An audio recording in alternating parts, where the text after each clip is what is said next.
Welcome to Breakfast Food, the weekly feel-good podcast with stupid stories, anecdotes, and advice you never even knew you wanted. From me, Cara McKinley. And me, Annabel Logan. This week's waffle is going to be a little different. Truthfully, we had planned a different type of episode. However, in light of the murder of George Floyd and the protests against police violence toward Black people, we think it is important to use this platform to speak about Black history and the woman within it. Yeah, as we're both white people, we will not be adding any personal stories or anecdotes this week. We believe as allies we should just be using our platform to amplify Black voices. Yeah, so with that in mind, this week's waffle is all about Black women throughout history. Though racism is experienced by both Black men and women, Black women are often overlooked in these conversations, and as feminists, we wanted to focus on their contributions to history this week. Yeah, exactly. Just before we start, I did want to take a quick second to thank my partner Hannah, not only for helping me prepare this episode, but just for her willingness to share her knowledge with me of the issues faced by Black people and her own experiences as a Black woman. She's been completely invaluable in helping me to better understand what's going on in the world today and the history of oppression and white privilege and all this other horrible stuff that we're going to be talking about. So yeah, just a quick thank you to Hannah. She's all over this episode because she's really helped me find out more about this stuff. Yeah, and like relay it onto me as well, and I find totally, been awesome. Totally. So you want to get us started? Yeah, let's do it. Oh, actually, before you start, oh yeah, I give the same disclaimer at the beginning of every episode because my life is constantly moving around, but I'm really sorry if the audio is a little bit weird this week. I feel so bad saying it constantly, but I'm in the new house now. If everyone was listening last week, you'll know I was just about to move. I have moved. I'm in a room not full of plastic bin bags, but instead full of boxes. And I'm using a different mic and a different software and all this sort of stuff. So apologies if the audio is a bit weird. Anyway. Nice. So we have decided to, first of all, the research into this was broad, wonderful, naturally very exhausting. I'm not going to lie, because, as a white person, I knew these names that I'm going to talk about, but I just didn't read into their history properly. So now I am doing that. I've done that. It is still an introduction to a very, very, varied and very sort of rich history of both these women, but I hope it's a good introduction for people like me who have, again, maybe heard the names but never known further and never looked further into that. So yeah, this can be a good introduction to have people do a little bit more research, off the back of. Totally, yeah, and it's been awesome, and there's been a lot of really useful like educational videos and things. There's so much out there. If you just type it in, it will come up. So yeah. So my first Black woman that I want to talk about this week is Mary Seacole. And a lot of people have dubbed her essentially what Florence Nightingale did in the Crimea War. Mary Seacole was also doing.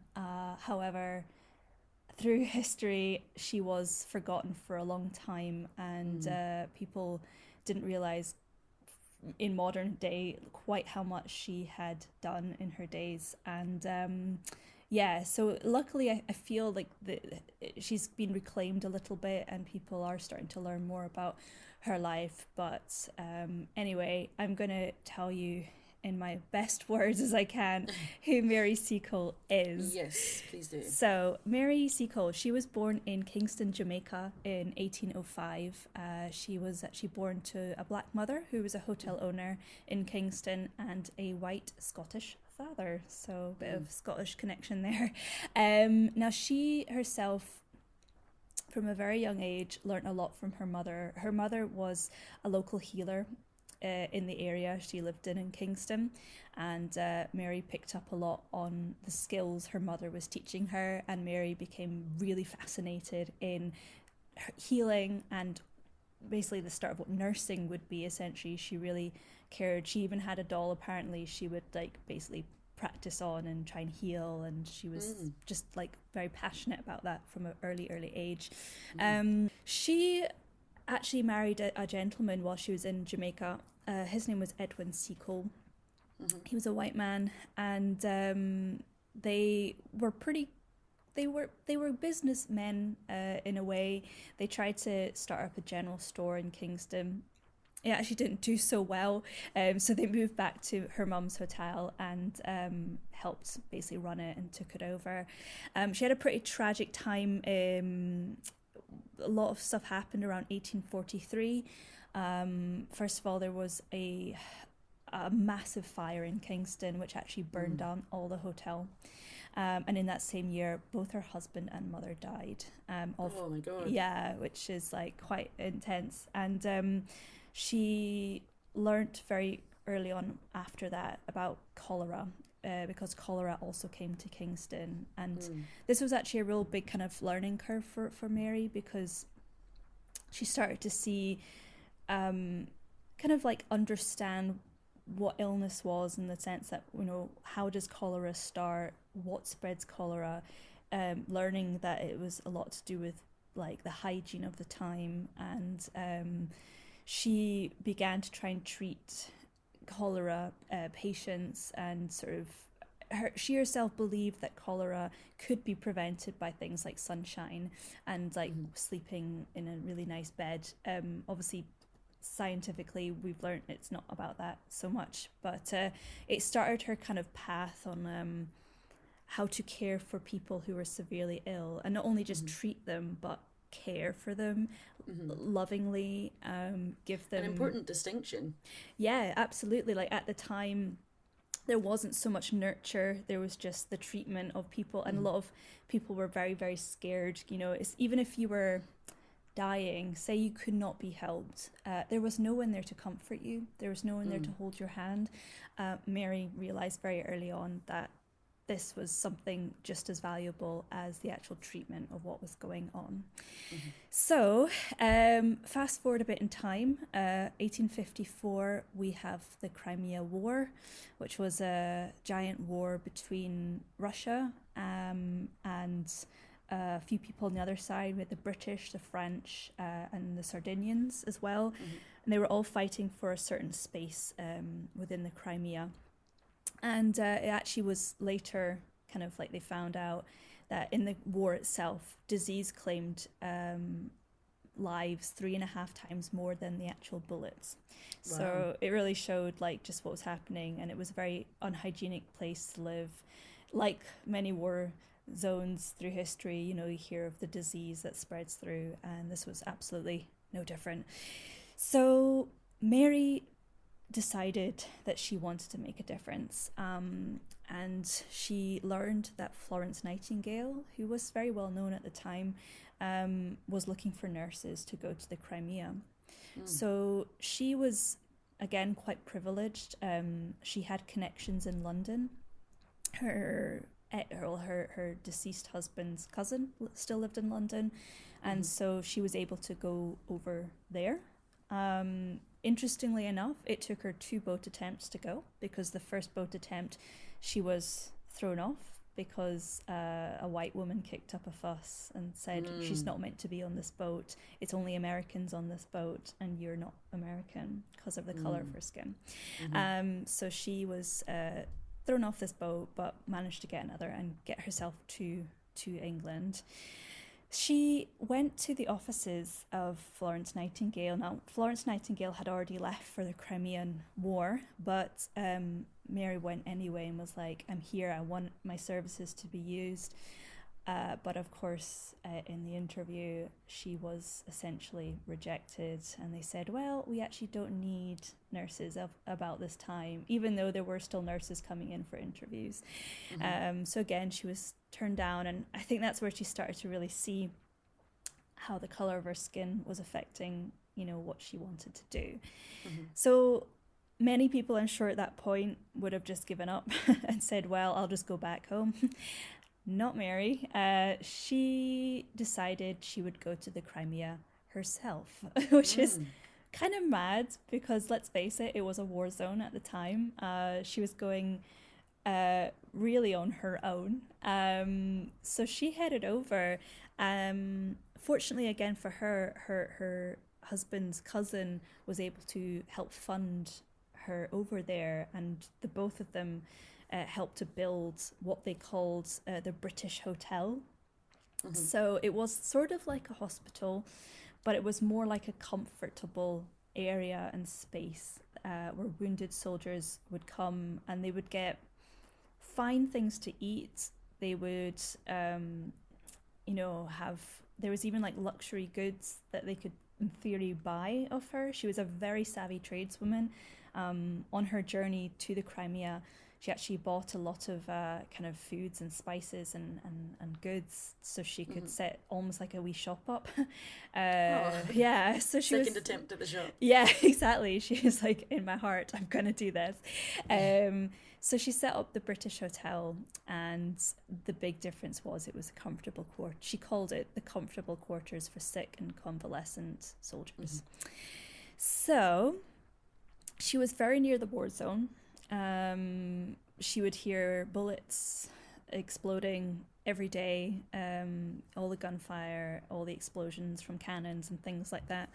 And actually later on down the line, she ended up treating not only English soldiers, but any soldier, including Russian soldiers as well.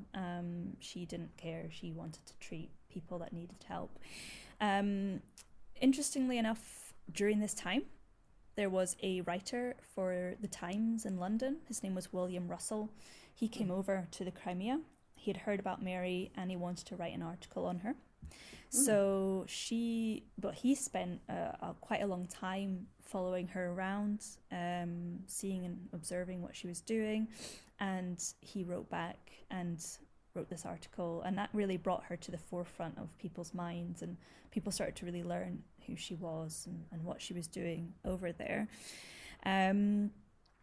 So he went back home eventually.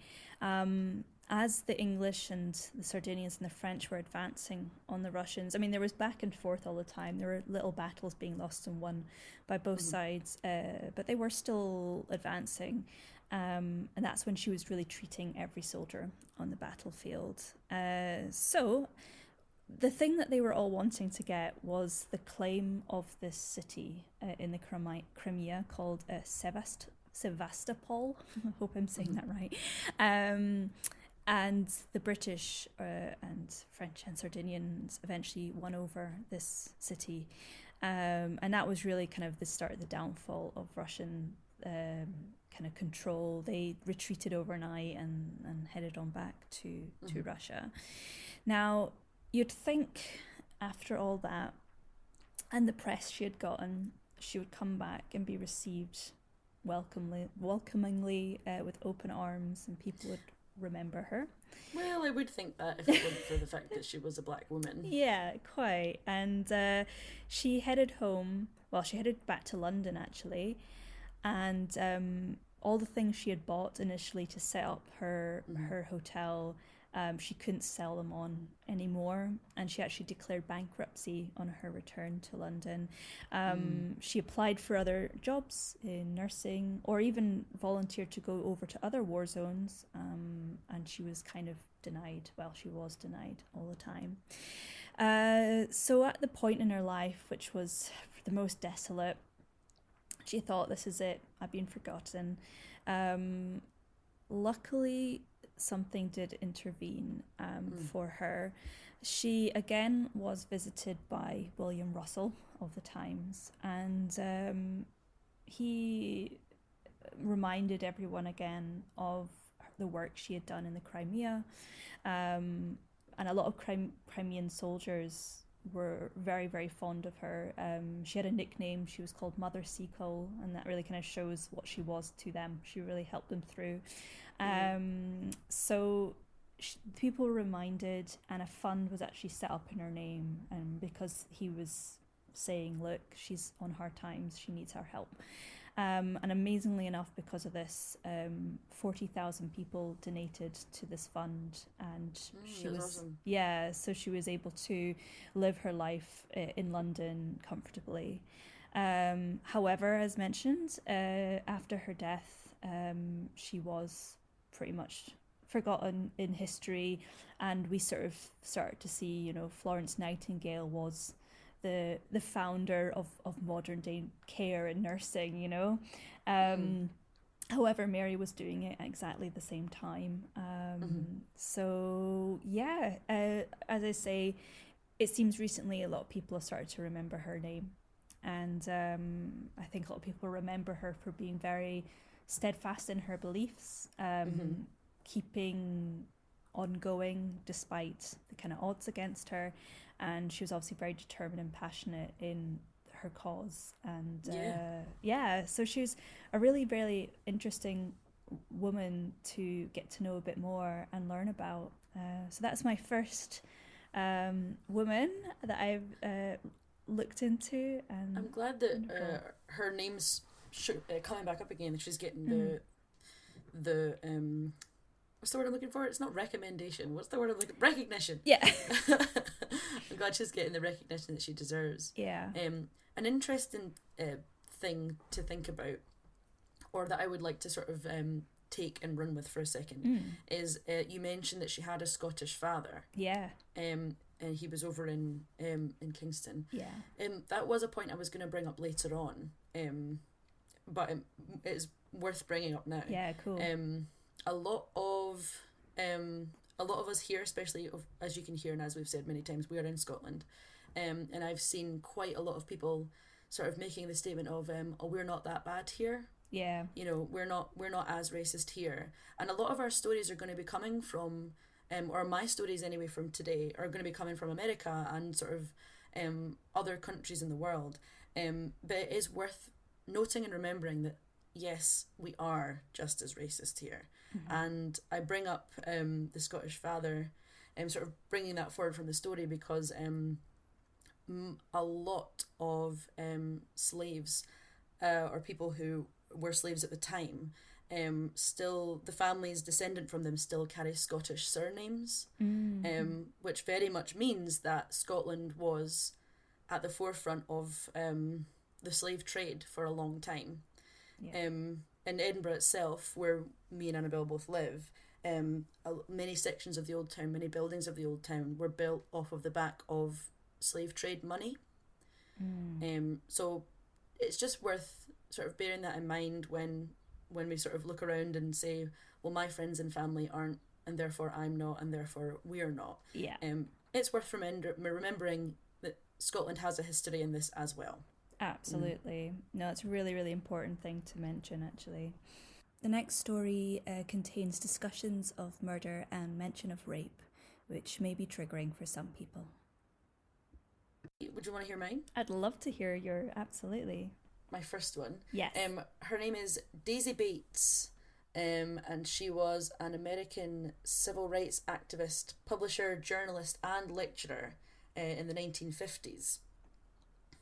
So she grew up with her adopted parents, and she learned at 8 years old that her biological mother, Miley Riley,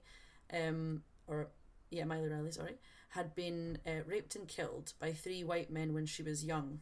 Some sources say a few months old, some sources say 3 years old for Daisy when this happened to her mother.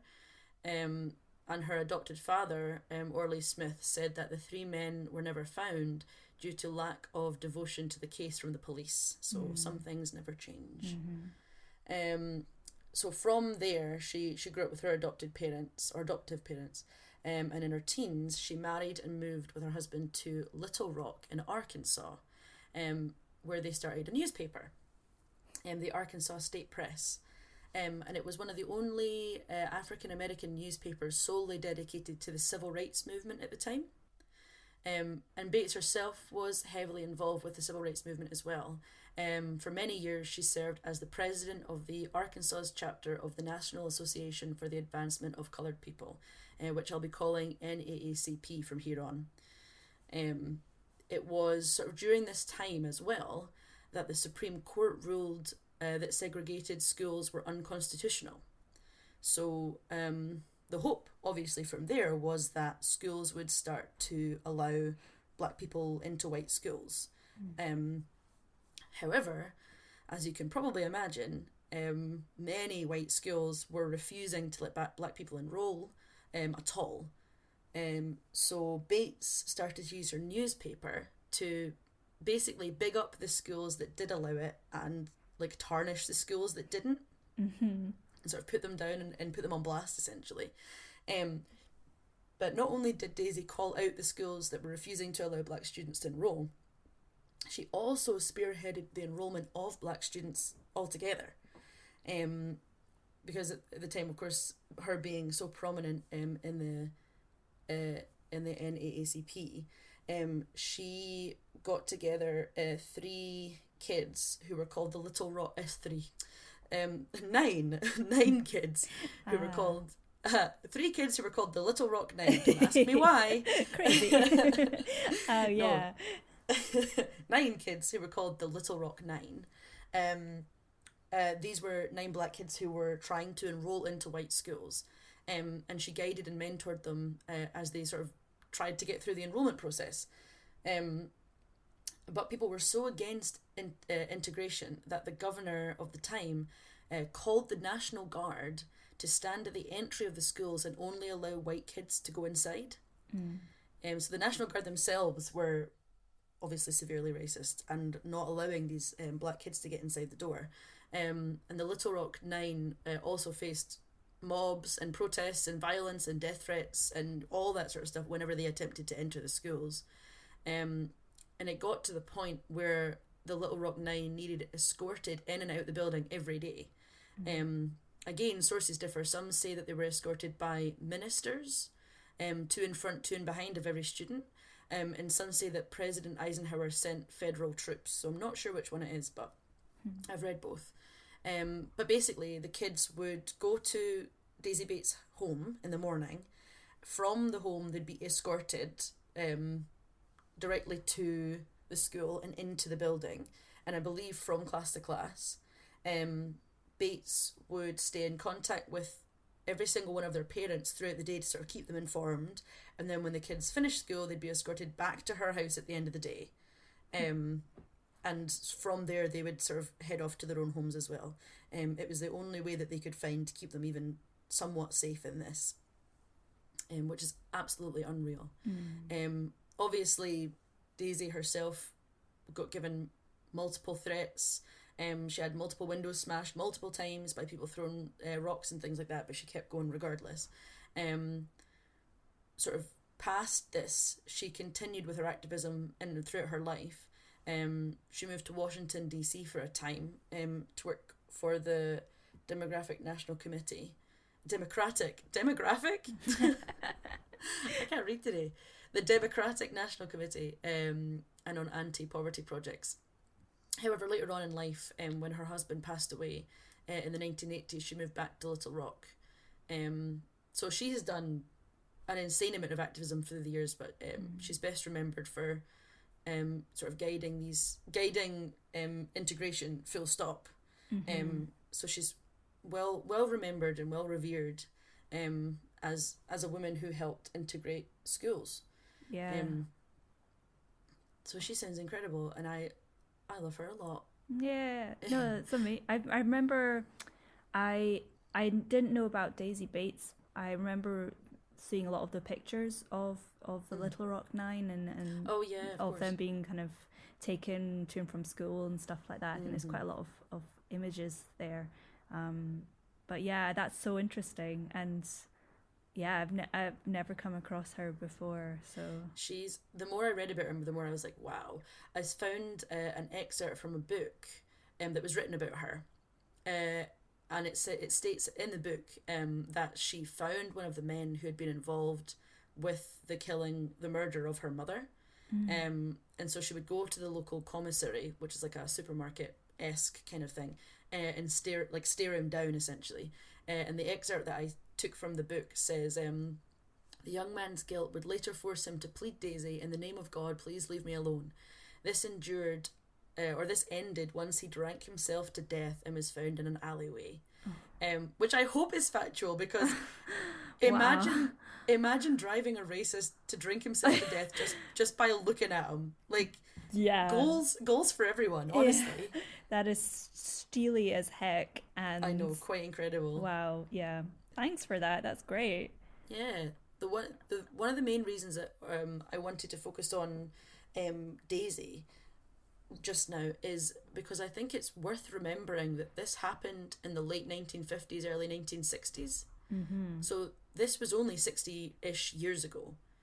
I think we often sort of think of these things as far, far, far in the past, and we're like, oh, it's nothing like that today. But the truth of it is that, like, some of our parents and all of our grandparents were around through this time. You know, like, it was not that long ago. Which is why I really wanted to focus on her and focus on integration in schools, because it really was not that long ago that this all happened. Yeah, I'm glad, you've researched someone who is closer to our modern history, because I had a couple of, like, I had a long list, and obviously was aware we can't you know, in this particular episode we would be here, probably would be like a 5-hour podcast, which would be fine. But I don't think we could hold you all for 5 hours. But yeah, I actually picked sort of two women from kind of further back in history, so I'm glad sort of we're finding a bit of that balance. It's definitely good to have both, because history, I mean, throughout history, it's exceptionally well documented that throughout history, black people have had to face just unreal circumstances in living and racism, and anyone fighting at any point in history is worth talking about, you know? Yeah.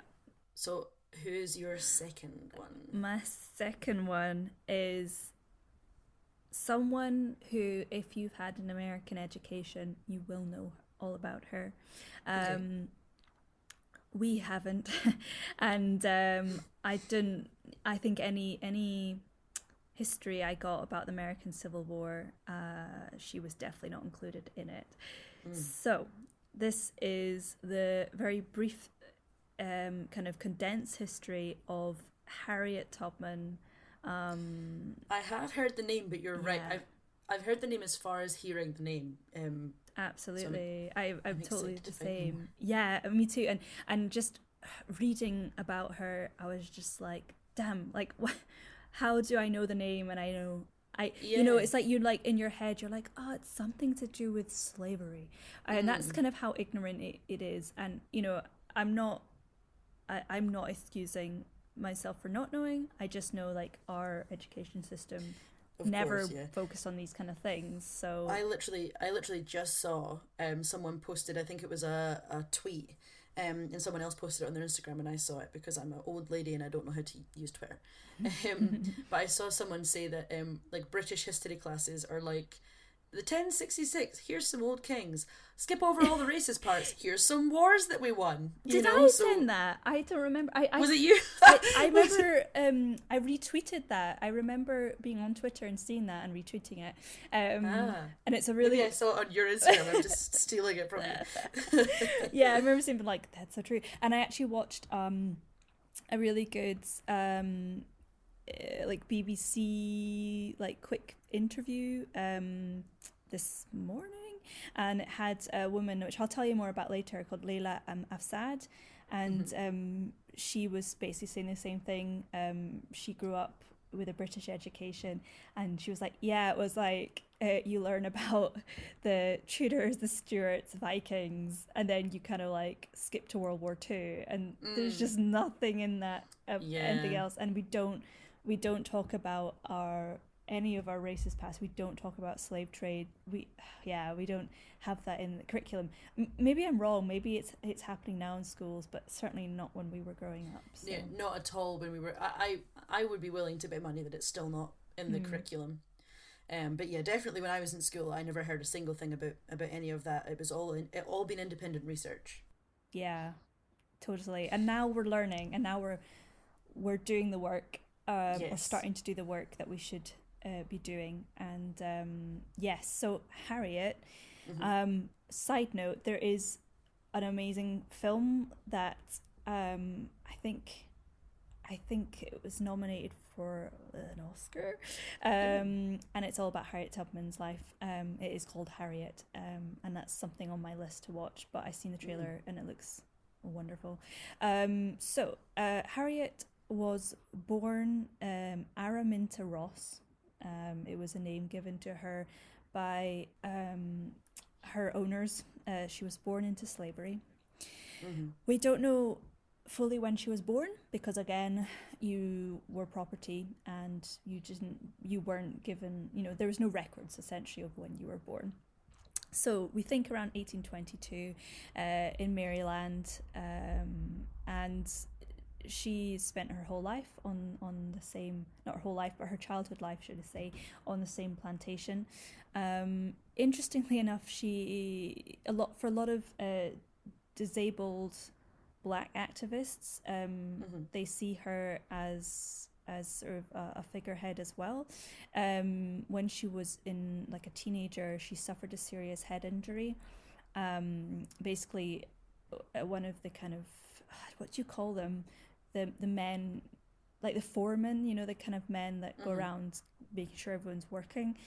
Mm. Um, he threw a piece of like steel at a man who was trying to run away, and it hit her in the head instead, and it Mm. caused her a really serious brain fracture. So she had like seizures and basically epilepsy for the rest of her life. Mm. So when she reached her 20s, she decided that she was going to run away from her plantation. She was aware that she was going to be sold along with her brothers in like a couple of days' time, and obviously that would mean never seeing her mum and dad again. And she thought it's better to try and escape this and try and come back than to be sold on forever. Hmm. So she was actually working in the fields one day, and this is just from the research I've gathered. I hope this is accurate, but there was a woman, a white woman who was a Quaker, who approached her and said, "Look, I'm part of a movement called the Underground Railroad." And Mm. again, that's a name that I've heard lots of times, but never Yeah, really yeah. knew what it was. But she's like, "I'm part of the Underground Railroad. You come find me. I live at this house down the road, etc." So that was like probably what helped her decide to do this and to go. So she ran over and she managed to get herself to this woman's house, and she learned about the Underground Railroad, which was Hmm. essentially a kind of, it was a route from the south all the way up to Pennsylvania in the north, Hmm. and it was houses of people who were anti-slavery, white people obviously who wanted to abolish slavery and were keeping any escapees safe. They would go to each house at a time, and the people in the house, they couldn't stay in the house, but they would give them like food, or they'd maybe hide them for a little bit in a a hiding place, and then they would move on further up north. So that's what the Underground Railroad was. So she actually managed to get herself to Pennsylvania, despite the odds, despite her being trying to be tracked down by the plantation owners. Mm. But she did escape up north. Now, when she got there, she found a job. She worked in the kitchen. She got money, and she sort of, I guess, made a bit of a life for herself. But once again, it all changed when the government passed something called the Fugitive Act, Mm. which essentially meant that any like previous slave who had escaped, they can be sent back, even if they're up in the north. because it's seen as like they essentially still owe their captors money. Yeah. They're seen as property. Yeah, so they basically, like, because they've run away, the captor is going to lose money from them. They can force them to pay money and obviously capture them, bring them back. So the next step was to say, well, the only safe space now is for us all to move up to Canada. So a lot of ex-slaves did this, and they started moving up to Canada. However, Harriet decided she wanted to go back south because she needed in her heart to rescue her family.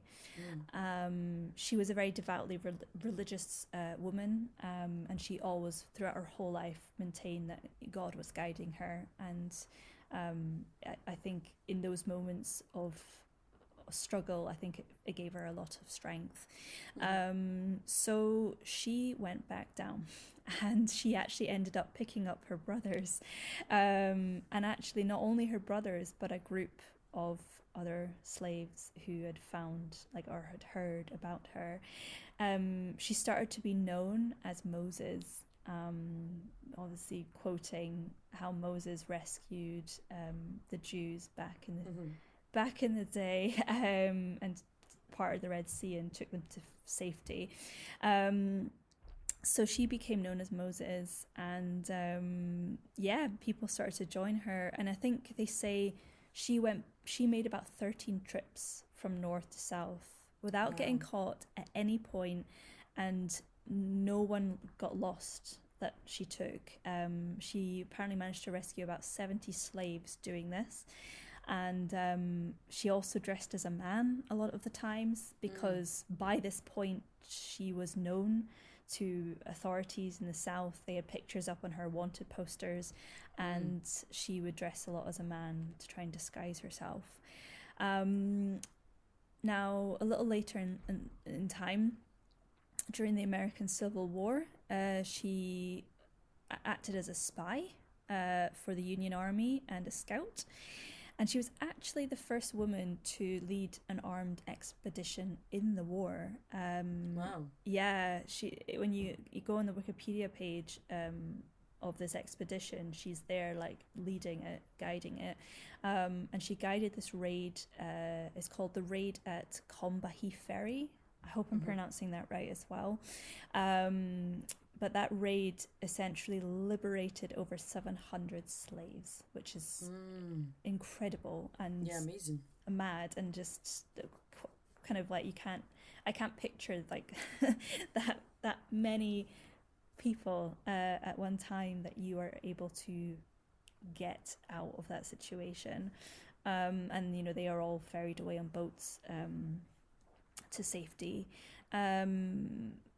After, when she kind of got a bit older, she'd actually managed, during her times of going down the south and rescuing slaves, she had actually managed to also rescue her mom and dad, which I thought was yay, and it was so nice to hear.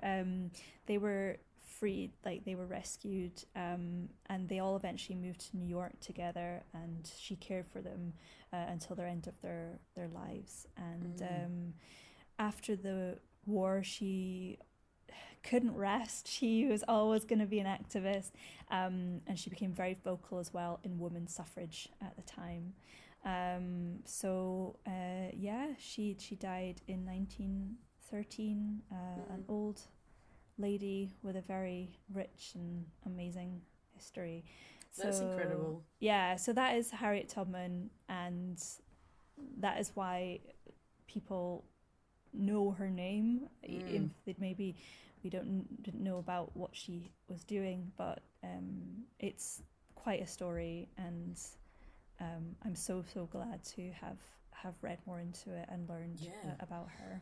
Definitely one to carry forward, definitely one to, for me at least, to look into even more.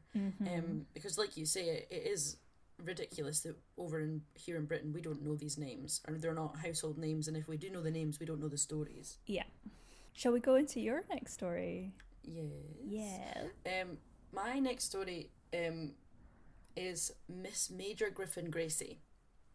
And I wanted to bring her up because, of course, it's also the start of Pride Month, and because she represents a demographic that is basically the most at-risk demographic for violence and murder, and that is Black trans women.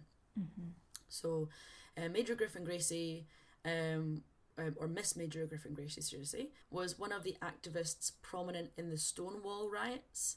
Oh, yes. For anyone who doesn't know, the Stonewall riots, they were riots caused by police raids on gay bars in America. They attempted a raid on the Stonewall Inn, and the people inside basically fought back for the first time. And this led to riots and protests, and sparked the gay liberation. Hooray! Hooray! Worth taking an aside here to say that the Stonewall riots were riots and looting, just like what's happening today. There were protests, riots, and looting, and they are looked back and revered upon.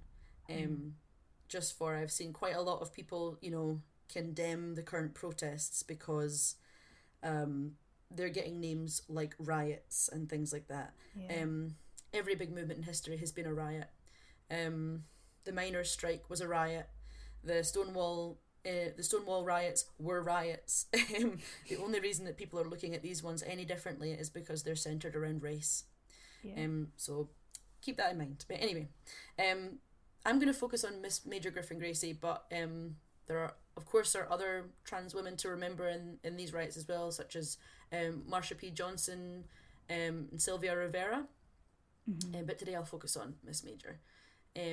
So she was a Black trans woman, and she had managed to find a community in the Stonewall Inn because most other gay bars at the time were still not allowing trans women inside them. Which is a whole other discussion that is completely worth having. Still an issue today. But she found a community in the Stonewall Inn. She happened to be inside that inn when the riots happened that night, when the police raid happened that night, and she was a leader in the riots until she was knocked unconscious and woke up in prison. And she states that while she was in prison, one of the correctional officers broke her jaw while she was in there. Jesus. Yeah. So a few years later, in the early 70s, she actually returned to prison with a 5-year sentence and was placed with the men, which is another conversation that is completely worth having. Yeah, that's still a very topical issue, isn't it? Yes. Yeah. Definitely something else worth looking into and worth thinking about and talking about on another day. However, to try and find a silver lining of that, while she was in there, she met a lot of people who were involved in the Attica Correctional Facility riots. And she says that her conversations about those riots and the issues that caused them influenced her work later in life with the prison system. So she sort of looks back at least on those conversations as a positive and amongst that massive negative that was going on. So she got out of prison, and then not much later, the AIDS epidemic hit. And she dedicated herself to that cause. She hired loads of other trans women to help care for the sick, and helped start the Tenderloin AIDS Resource Centre. And in 2003, she joined the Transgender, Transvariant, Intersex Justice Project, and then became its executive director, which is incredible. Yeah. I pulled a quote about her from this website that has been an incredible resource for me. It's called Queer Portraits in History. Definitely worth checking out. It's these really gorgeous portrait drawings of queer people throughout history, and a sort of blurb about them as well. And they've got some really good sections on people like Miss Major and things like that, so definitely worth looking into. But I pulled this quote that says, she has spent her life looking out for the queer community, particularly trans women of colour in the prison system. She has earned a reputation as a pioneer and adopted mother to many in the queer community. I wanted specifically to highlight that bit in particular because though she is a huge inspiration and pioneer to many, sort of in and out of the queer community, like I said before, she's also still part of a demographic that is constantly shunned and hated. Yeah. Black trans women are the demographic that faces the highest risk of violence and murder. Looking into this was a lot. It was hard to look at. I found a 2018 annual report in America that found that since the start of the year 2018, so for the year, at least 22 transgender and gender non-conforming people had been killed, and all but one of them were black. And last year in 2019, 17 out of 21 transgender people that were killed were black. Wow. All black trans women. That's something. That's do you mind if I just quickly mention another statistic? Go for it, yeah, please do. It's sort of, if you think about that high percentage, I looked at a percentage the other day of basically fatal police shootings compared to percentage of population by ethnicity. So in America, white people make up just over 60% of the population. You've got African American people making up about just over 13%, and Hispanic just over 18%. Now, out of everyone that's killed by police, 36.8% of them are white.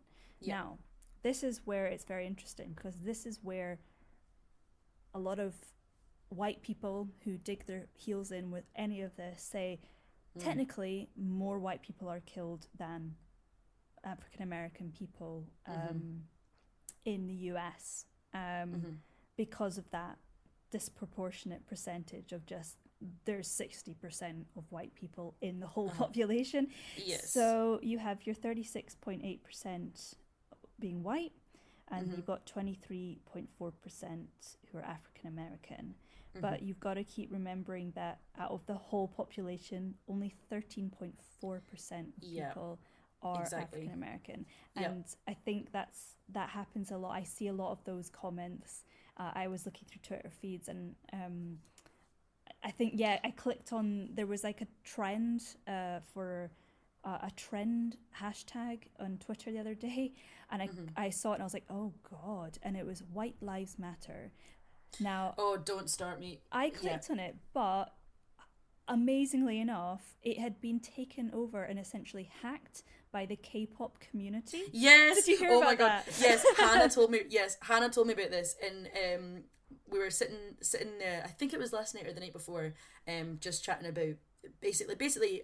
Me and Hannah had been sitting down, and she had let me have reign of her Twitter, because obviously she's already following such incredible people and incredible organisations, so she let me sort of look down her follow list and really get an idea of what's going on. So we were talking about Twitter, and she told me that it basically every day it makes me laugh so much. Basically every day they try to get different versions of that tag trending. White Lives Matter, White's Life Matter. You know, just like things like that. Whites, lights, you know. But every day the K-pop community just rush it. With just like random K-pop videos and like fan cam things. Oh my God. Yeah. Just like BTS stuff absolutely everywhere. Oh my God, yeah. Yeah, so I was like, that was a good thing. I was like, oh my gosh, great. But obviously when I was looking at that, there was a few white voices coming through basically saying that statistic over and over again. Yes. And that's just something that I want to reiterate, that it's heavily skewed and not a true reflection at all of what's going on. Yeah, two things I want to pull from that. Number one, the whole White Lives Matter or also All Lives Matter. Yeah. Tags and whatever movements. Absolutely no one is saying that white lives and other lives don't matter.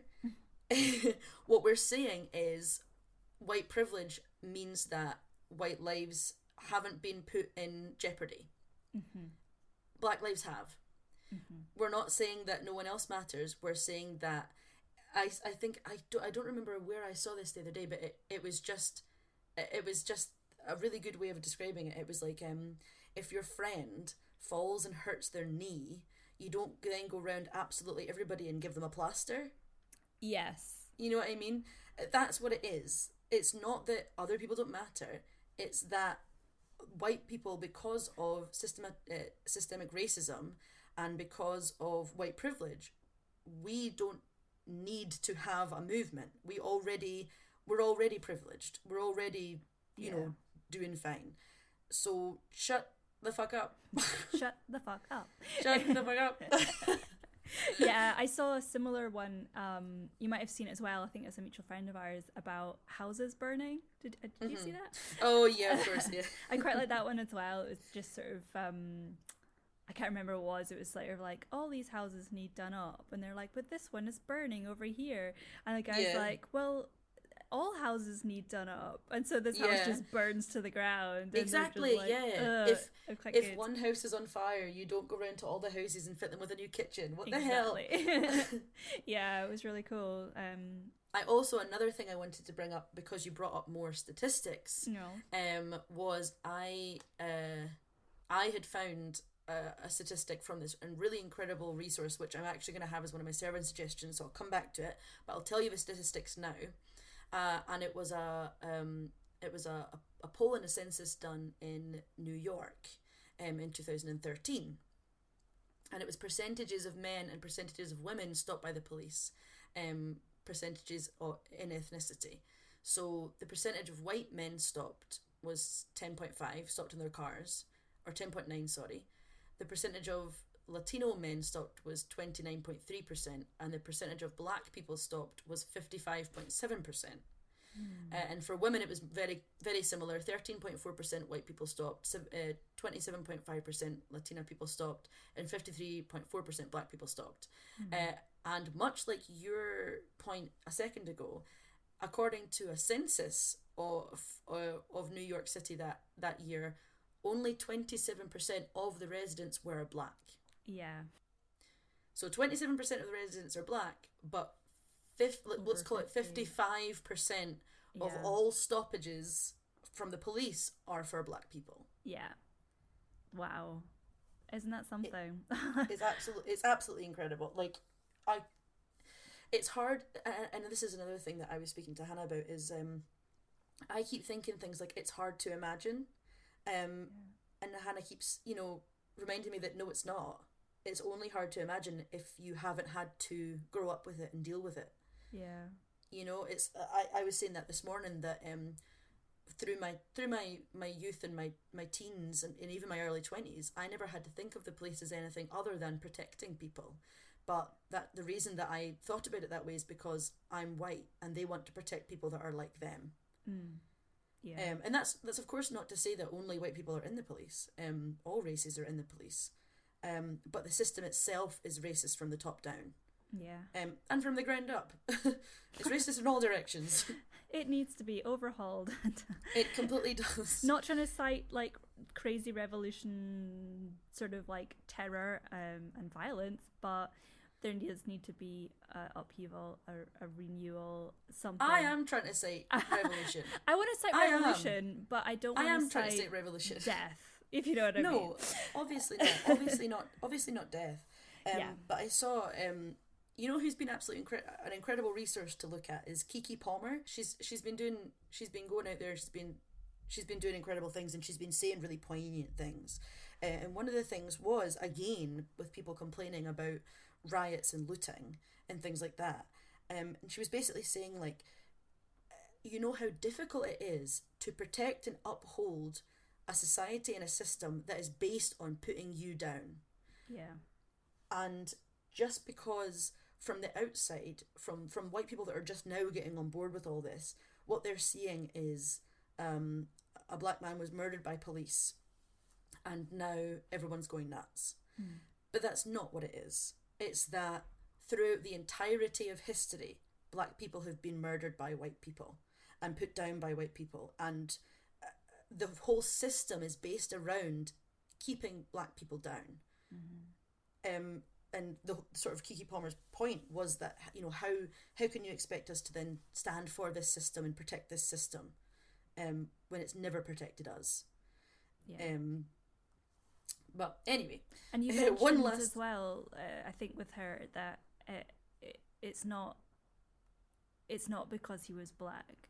It was yes, because exactly, we're of white living. It's because of white supremacy. supremacy. Yeah, I saw that. I saw that the other day, and it's a very good point to make that he was not murdered because he was black. He was murdered because of white supremacy and white supremacists that are out there. It is not a death sentence to be black if white people are better. Yeah. Yeah.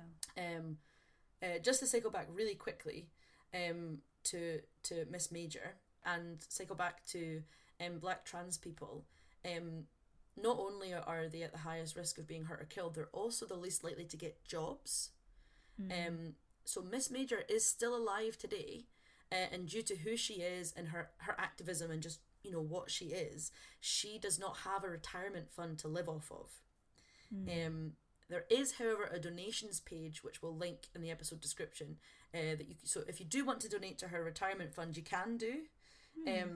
That's basically what she lives off of now. She lives off of those donations. So definitely well worth having a look into. And if you have any money to spare, send a few pounds her way. Especially right now during Pride Month, send some love her way. Nice. Yeah, that's interesting. It goes back as well, not because it's in any way the same, but same with Mary C. Cole. She needed to be essentially have a fund for herself, so she could live her life as well. Yeah. It's a trend with black activists in general, that if you dedicate your life to activism and to sort of standing up for black women, and for racial equality and things like that, it is very difficult to find jobs after that for black people. Yeah. Because they become, recognisable, and the system is racist once again. Yeah. If people get a chance to also just to kind of slight on, like kind of more information perhaps around this, I won't go into too much detail about it just now because it's a whole other topic, but it's really worth looking up. There's quite a lot of infographic videos about redlining. Yes, I saw one of those today. Yeah. Really good. In fact, I posted it on my Instagram. Follow me on Instagram. Yeah, I think, we maybe have seen the same one actually. It was really well explained. But essentially, redlining really came to forefront in the 60s, I believe.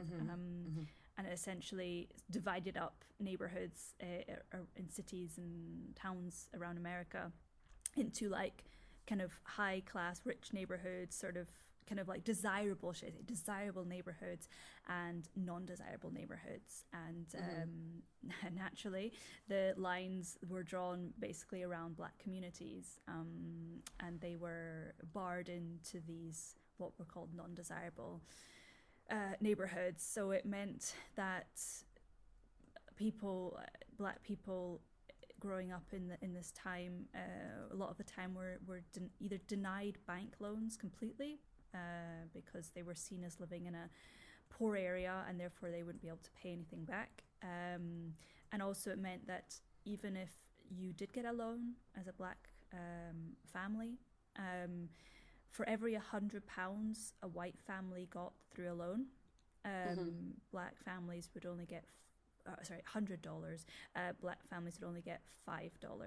So insane disproportions, and it just feeds into like the community of, that means that the schools are relying more on state funds. It means that perhaps teachers that want to get ahead in the game don't want to particularly teach at school, so maybe you start getting teachers that maybe don't care so much, or maybe are stressed out of their minds because there's a lot of other stuff going on, bureaucracy, and you're trying to like handle that as well, and it just basically filters and filters and filters down. And like obviously like educational materials, things like that, you're not given the best materials to work with, and it just is so disproportionate. So when a kid from one of these neighborhoods leaves school, they're not set up properly to get the best education, and all just stems from that thing, you know. It's much more nuanced than that, but I just want to kind of filter that in a little bit as well. Yeah, definitely worth looking up. Redlining. Yes. Yeah. I don't know why I couldn't remember those words. Definitely worth looking up, because that redlining and systematic racism go hand in hand. So both, if either of these terms are new to anyone listening, they're both really important to look up and know about. I didn't know about redlining until today. You know, until I saw that and I looked further into it. But yeah, definitely really important to look up and look into, because I've been hearing a lot of, especially because of course, we can't forget we're currently going through a pandemic, and we're currently within the coronavirus times, and I've actually heard a few people say to me that Black people are more susceptible to the coronavirus. Have you heard this? I saw something you had posted this morning. I've heard that said a couple times. That the Black people are more susceptible to the coronavirus, and again, they are not. It is systematic racism. It's the same as you know, they're not more susceptible to coronavirus, but more susceptible to catching it and then not being able to deal with it, because especially again in America, where healthcare is not free, they're not able to go and get the healthcare that they need for it, a lot of the time, because of systematic racism. Not systematic racism, systemic racism. Again, I'm not the most eloquent about it, because I don't know the ins and outs to completion to be able to talk about it on this, but do look it up. I think there are so many things that people have said or people have believed over the years, that in actual fact all boil down to the same thing, the same systemic racism and things like that. And it's so, I can't stress how much it's worth looking that up if you've ever heard any of these things said to you, or you've ever believed any of these things for yourself, you know, as long as you go out and educate yourself past it, you know. Absolutely. No, it's really good. I think I had seen articles throughout the kind of weeks. I'm sure for a while there was an article I read, something mentioning, it's to do with the amount of melanin in your skin or something. Oh my God. I know. And I think this was a really reputable outlet. So it was interesting, right? Obviously, I think like the conversation has moved on since then.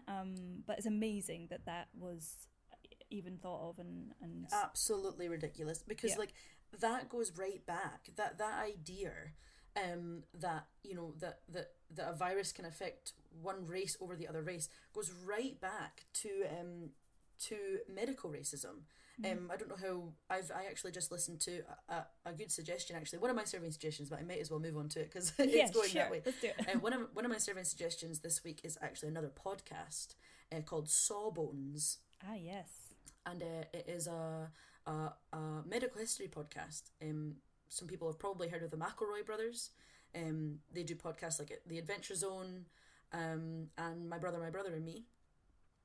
The eldest brother, Griffin McElroy, Justin McElroy. Someone's going to come for me in the comments. Justin, I said Justin, I meant Justin, shut up. Justin McElroy and his wife, Sydney McElroy, who is a doctor. They have a podcast about medical history. And their most recent episode was about racism within medicine. And it comes from the ancient idea that Black people and white people are fundamentally different. Yeah. You know, on like an atomic level, I suppose, or made of different stuff, I guess. Yeah. Which is complete bullshit. But things like that age-old idea, which has got absolutely no hold and no, what's the word I'm looking for? Evidence? No evidence. It just isn't real. Yeah. But that's still in today, still around today. I spoke to Hannah again recently about racism within medicine, and she told me that a lot of doctors believe that Black people feel less pain, and so Black people are less likely to get the level of anaesthetic needed that a white person would be afforded. and reproductive violence against Black women. Yeah. Black women are less likely to be given everything they need within labour, and there is a history as well of doctors removing Black women's wombs or reproductive systems without their Black women's consent. What? Yes, during the birthing process. Fudge. Like basically going back to days of Nazism. Yes. Where they were. What's that word? I can't remember that word. That's going to really annoy me. But essentially, like, sort of altering people and experiment. It's like an experiment. I'll kick myself, but I'll know it later. You'll get it later. But yeah, I mean, I won't go into, again, if anyone wants to learn any more about this, they talk about it so much more eloquently on Sawbones, because you're hearing it from a doctor who has actually studied medical history. But it is a thing, and it has happened in the past where Black women have gone in to give birth or to have a C-section or anything like that, and whilst under anaesthesia, they've had their reproductive organs altered or removed. Yeah, which is horrible. And eugenic. I've looked it up. Eugenics. There we go. Yes. Yeah, okay, yeah. Cool. But yeah, I would never have even known that was a thing if Hannah hadn't spoke to me about it, because she said we're in love, so we've talked about babies. Mm. None of us want them, so stop asking. But she said that when she was still considering having children, that was something that really put her off.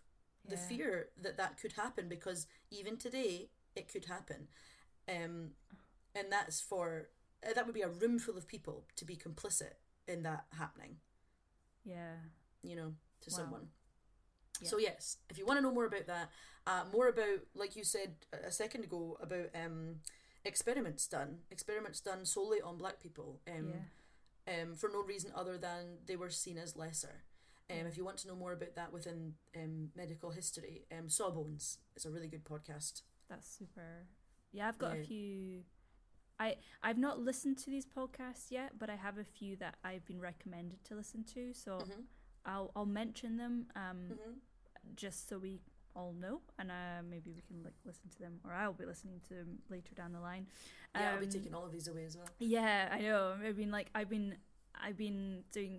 so like I've been doing a lot of kind of watching of things and reading of things, and podcast is next on the line. So yeah. Yes. Yeah, the first podcast that I want to mention is something called Code Switch. It's by NPR, and it's basically each episode has a different sort of theme. So you've got kind of things that they're questions they're asking. So for example, one episode is dedicated to how much do we need the police, and how the police, as we were mentioning before, are seen as more of a threat to Black people in general than a protective force. They just go into these kind of topics. So there's one I think everyone seems to recommend that I've looked on in forums, an episode called A Decade of Watching People Die, and it's just stories about police killing Black people. So yeah, I think that's sort of definitely something that I want to learn more about and read into, and listen into. And then there's another one that I really want to get into called About Race. So it's by Rennie Edo Lodge, and she's the author of Why I No Longer Talk to White People About Race. Oh yeah, yeah. Yeah, so again, that's on my book recommendation, but yeah, so I think that's another good sounding podcast that is a good introduction to what's happening right now and in general. Yeah. How about you? Do you have more recommendations? No more recommendations of podcasts, but I think you very, very well covered it. Yeah. And I'll be listening to all of them. Like we mentioned earlier on in the episode, I'll just mention it again. We are not the best educated voices. We just are voices. Yeah. you know, we just thought it was important that we added our voices to this movement, and educated ourselves in the process as well. Yeah, absolutely. So I'll definitely be going away and listening to a bunch more podcasts and adding a bunch more books to my reading list, and even just looking more into the women that you've brought up today. Yeah. But on that note, a resource that I found quite close to starting the podcast today, actually, that I need to look into even more, but it looks amazing. It is part of the Say Her Name movement. Okay. Yeah. So Say Her Name is a movement basically like giving a voice to people resisting police brutality against Black women. And it was actually where I got my statistic from that I mentioned before, the percentage of people stopped in New York City, the one I mentioned before. Mm-hmm. Yeah. It just looks incredible. There's a whole, you know, whole website dedicated to it, and the resource that you can download from the website is a 48-page document, which is full of statistics and stories of people, black women stopped in cars unjustly, you know, for no reason, or killed or anything like that. I have them all in front of me just now. I shan't read them all out, but it is just pages and pages and pages of Black women who have been brutalised by the police for no reason other than the fact that they were Black women. Another one that is, you know, really hits hard when you read it, but it's, I think, such an important read. I have a couple more recommendations. Mm-hmm. I think, yeah, we actually, before we started recording, we mentioned this, like, you know, naturally it is very overwhelming. You know, we're trying to learn and cram a lot into our brains as much as we can, because we really want to, and you know, in my head I would like, I'm just going to keep going and going, but you know, I think we are going to keep going. I think everyone should keep going. This should never fizzle out. This should never just stop. This should never be part of your conscious. But a very good point to make. Yeah, that this current wave will at some point of media coverage will at some point ebb. Yeah. But your understanding of what's happening should not, and your curiosity to keep learning about what's happening should not ebb. Whether it's in the media or not, we need to keep learning, because if we don't, we'll never make a change. Yeah, there's stories, you know, of like older generation Black folks, and they've said, well, what's the change? This has happened before. You know, in the 60s, nothing really felt like it ever changed. And I think there's that definite element of complacency. Once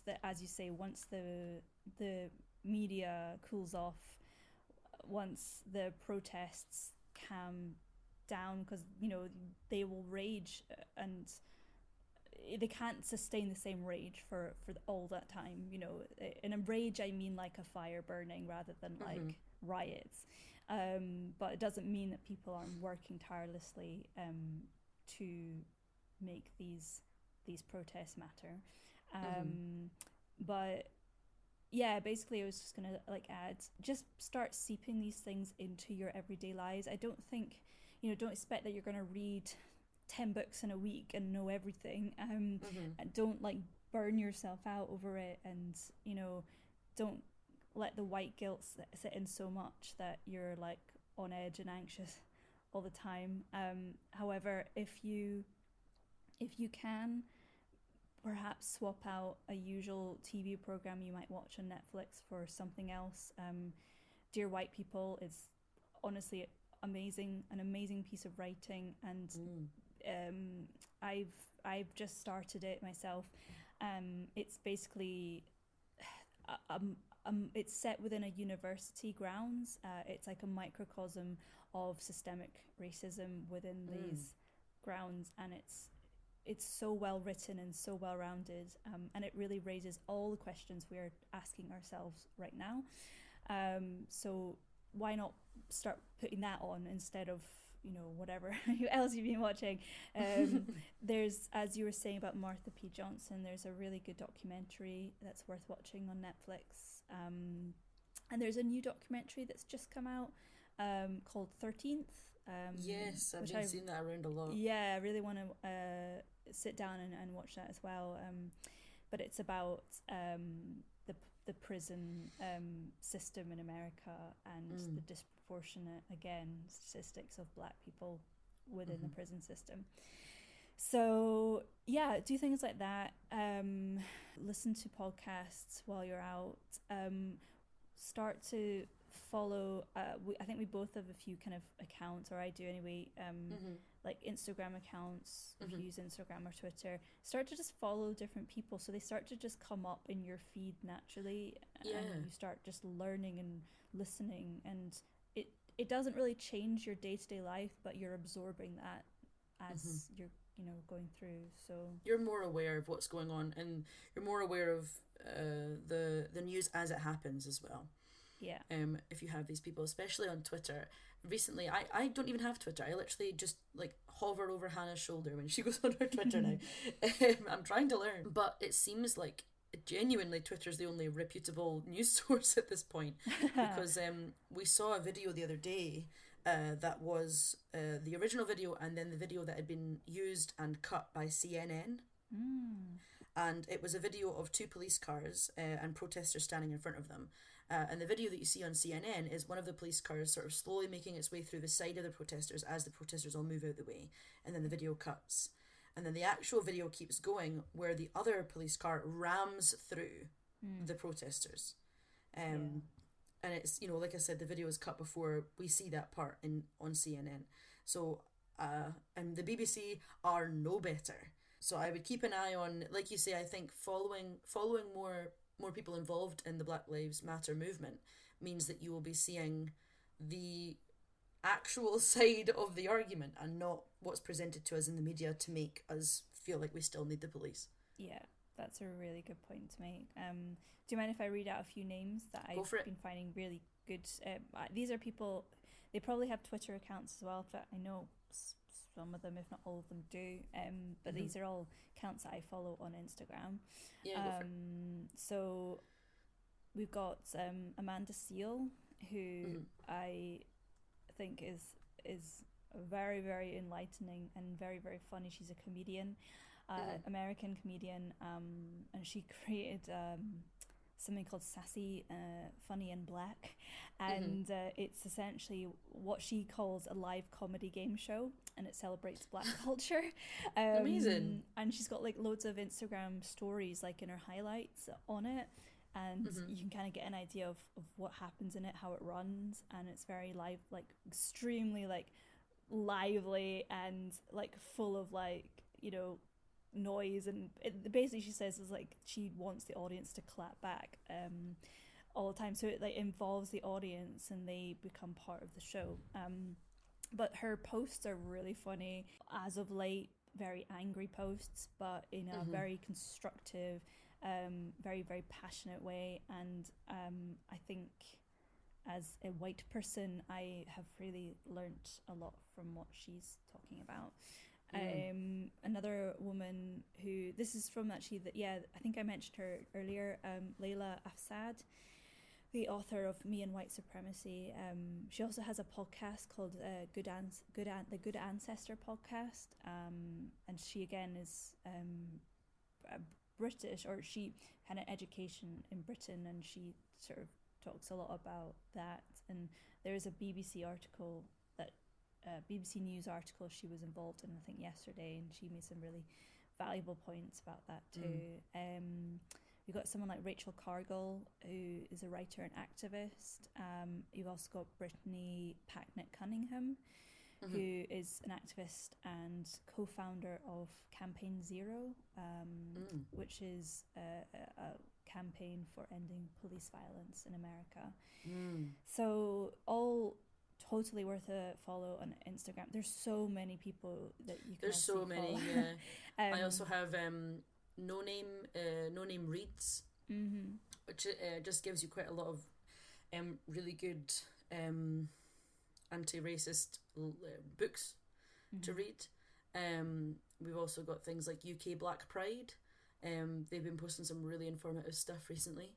And someone else that I wanted to bring up in my Black Women in History, but I thought I'd pop her in here instead, and it is Mary Copeney. She was also known as Little Miss Flint, when she was, I believe, 8 or 9 years old. But she's a 13-year-old girl, and she lives in Flint, Michigan, and she is an activist, and she's been campaigning for clean water for Flint since she was about 8 years old. So essentially, Flint's water supply went from the mains water supply that had been being, processed just the same as a lot of other water supplies had been, and it went to the Flint River water supply that was being processed in a plant that didn't have the resources to process that water.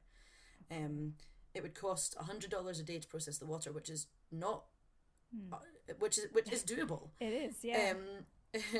And it definitely speaks to the fact that the majority population in Flint is Black. So basically, the water ended up going through pipes that were tarnished and damaged by the rougher river water, and it led to lead being in the water. And the authorities sort of said, oh, the water's fine to drink, don't worry about it, it's totally fine, for years, even though independent studies had deemed the water unsafe to drink, of unsafe levels of lead and toxins. So this girl has been campaigning for years now to have clean water for Flint, Michigan. So I follow her on Instagram. Go have a look at her GoFundMe page. They've just hit their goal of $200,000 to get basically to pay for everyone in Flint to have a machine that will sort of help clean their water for them. So that's not even going in with the money to fix the pipes, because they still can't get the money from the government to do that. Instead, this girl has had to go out of her way. These people have had to go out their way to find another way to get clean water, the most basic of human rights. Absolutely. It's like one of those things in this day and age, but in 2020, that's insane. Like lead, we know like lead is deadly. Like lead is so dangerous, and for $100 a day, that is something that can be prevented, and it smacks of some insane injustice. It really does. It's not the only. So she actually is very eloquent about it in her GoFundMe page. I would go and look at it even if you just want to read more about this. But it's not the only place in America that has this, but it is one of them, and it is bad.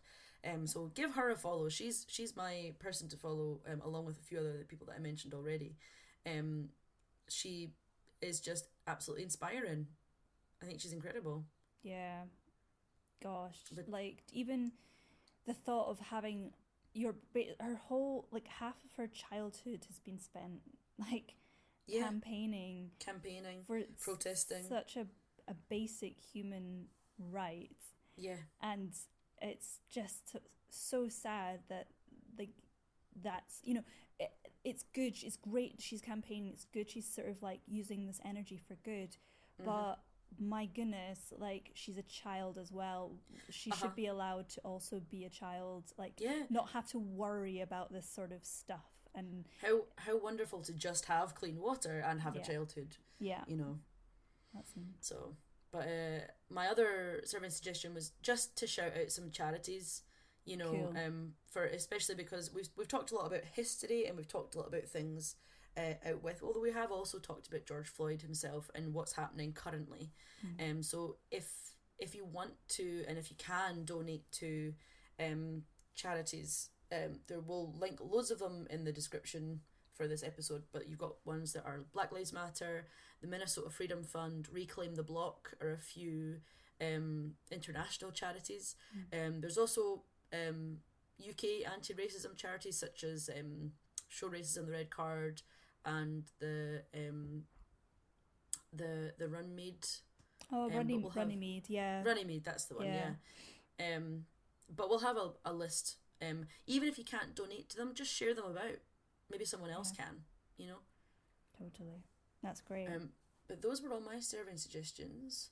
Yeah, I think I'm sort of same. Like, we both have kind of you introduced me to Victoria Alexander and her resource. She's basically got a whole resource guide, not only books but of just so many things. I think we'll post that up as well, because there's some great books she talks about, and even down to like podcasts and TV shows and charities and everything. So we'll post that as well. I just before we sort of start plugging and finishing up, I just wanted to finish on a quote from a woman called Wangari Maatai, and she was the first black woman to receive a Nobel Peace Prize. She was also the first female scholar from East and Central Africa to have a doctorate, and the first female professor in Kenya. And the quote that I had from her was, "African women in general need to know that it's okay for them to be the way that they are, and to see the way that they are as a strength, and to be liberated from fear and from silence." Just thought that was a really nice little sort of a really nice round off for everything that we've been speaking about today. Absolutely. It's just the tip of the iceberg, and I hope I know we will continue to keep ourselves educated, and listen, and be allies. For sure. And as I've said already, but I'll reiterate, we'll post all these resources on our social medias, and we're gonna make breakfast food social medias. Yeah, we are. Like a good time. So we're gonna have a breakfast food Twitter, and a breakfast food Instagram, and we will link in the description for this episode our new email address. Whoa. So instead of sort of if anyone follows us on Instagram, you'll see that usually week to week we sort of say, this week we're going to talk about this, please give us some stories. What we're going to start doing moving forward is telling you next week's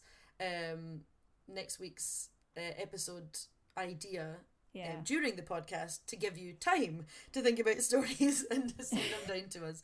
And you can send us to them via the new Instagram, the Breakfast Food Instagram, or via the email address.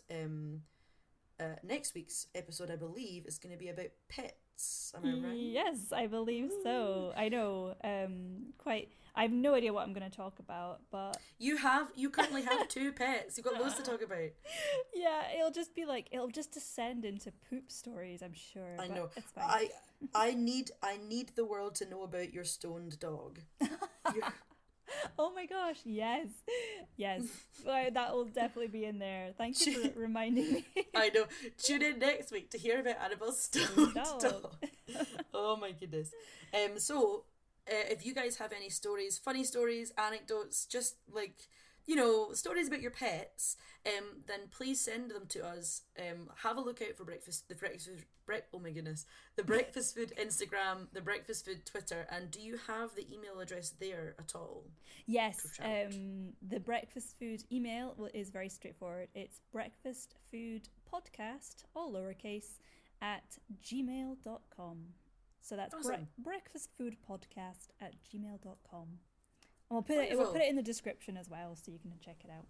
Yes. So if you have any fun pet stories, actually after the ghost story episode last week, one of my friends, Marie Claire, messaged me and said, ghost animals are real. The only time I think of there are ghost animals. Sorry, the only time I think of seeing a ghost was seeing my old dog Sasha, and my big sister has loads of stories about ghost animals, which is a wonderful crossover between ghosts and pets. Okay, she needs to write those down. We need to get. I said that to her. Yeah, I'll send her. I'm going to send her the email and be like, please give us your stories, because I told her as well we are going to come back to spooky stories around Halloween time. So. Absolutely. Oh, great. Yeah, as always, you can follow me on Instagram at cara.mckinley. And I'm on Twitter and Instagram at Burnt Out Bulbs on Twitter, and just type in Annabel Logan Comedy. It's so much easier on Instagram, and you'll find me there. Okay, nice. Thanks for listening this week. Bye, guys. Bye, have a good breakfast. Bye.